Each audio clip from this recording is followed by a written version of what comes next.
Ay may hapon mga kasakay. So aduna po tayo tubagon nga pangutana sa usa ka pasayro nga gikan sa Misamis Occidental. Unsaon daw pagsakay o asa man nakayan kung moadto sila og Tacloban City. So una yung sakyan Misamis to Cagayan de Oro City. Pag abot niyo sa Cagayan de Oro City, mosakay na pud mo og Cagayan de Oro City to Butuan City. So dito sa Butuan City, dito mo magulat kay atong biyahe to Tacloban, gikan na siya og Davao City.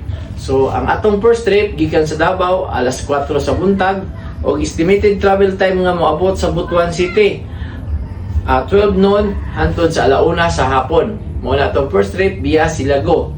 So ang atong second trip gikan sa Davao alas 8 sa buntag og estimated travel time moabot sa Butuan City alas 2 to alas 3 sa hapon via Maasin.